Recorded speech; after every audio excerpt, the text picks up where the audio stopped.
वहीं असम के सीएम पर ओवैसी का तंज। मियां वाले मुतनाज़ा बयान पर ओवैसी ने घेरा। चांद पर आशियाना बनाना है मगर 1 रुपए नहीं देना। विकसित भारत की बात करते हैं मगर 1 रुपए देने से परहेज है।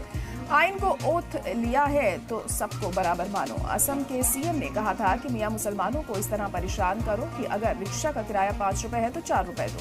इसको लेकर अब असदुद्दीन ओवैसी ने पलटवार किया है।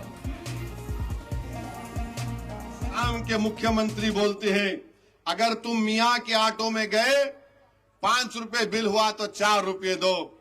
अब मैं बीजेपी और भारत के प्रधानमंत्री वजीर आजम से पूछना चाहता हूं, आप विकसित भारत बोलते हैं, आप बोलते हैं कि हम तीसरी बड़ी इकोनॉमी बन जाएंगे, आप बोलते हैं कि हम सुपर पावर बनेंगे, हम चांद पर अपना आशियाना बनाएंगे, हम फुला कर देंगे।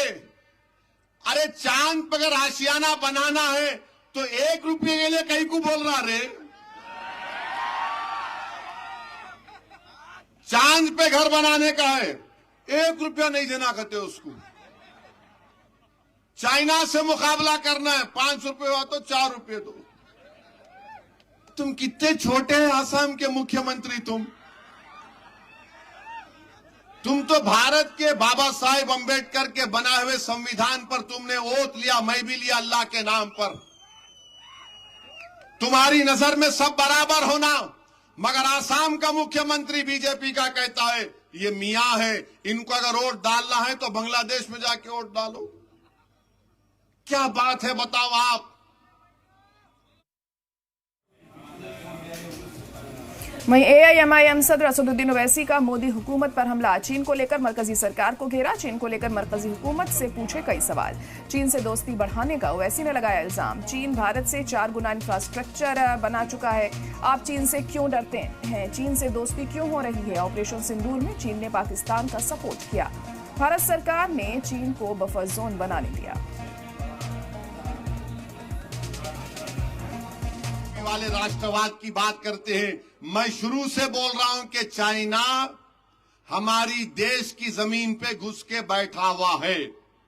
मेरा भारत के प्रधानमंत्री से एक सवाल है, क्योंकि लोकसभा में तकरीर का मौका नहीं मिला, मैं दिल की भड़ास आदिलाबाद में आके निकाल रहा हूं।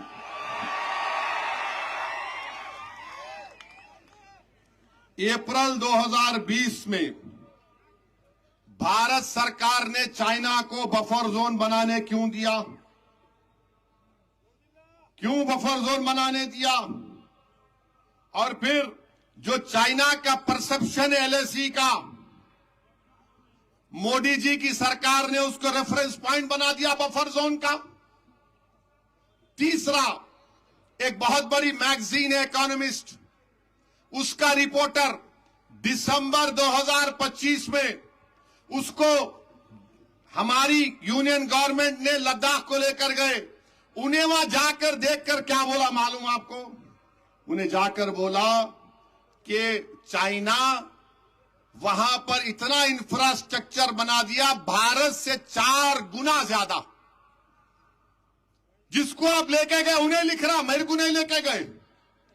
अगर मेरे को लिख जाते बोलते नहीं नहीं तो मियां है मियां भाई है, क्या करते। और फिर हम उनसे पूछना चाह रहे हैं कि आप चाइना से क्यों डरते? क्यों डरते चाइना से? चाइना से दोस्ती क्यों हो रही है? आपको मालूम, मैं बीजेपी आरएसएस वालों को राष्ट्रवाद का हवाला देकर कह रहा हूं। जब ऑपरेशन सिंदूर हुआ पूरा देश एक हो गया था। 80% हथियार वो जोकर पाकिस्तान के पास चाइना का है। 80% हथियार। जब ऑपरेशन सिंदूर हो रहा था तो चाइना सैटेलाइट इमेजेस दे रहा था, अपने एयरफोर्स के फाइटर दिया, J-10 दिया। ना अमेरिका हमारी इज्जत कर रहा है, इररिलेवेंट बना रहा है, और चीन बोल रहा हम जंग रुका ऑपरेशन सिंदूर।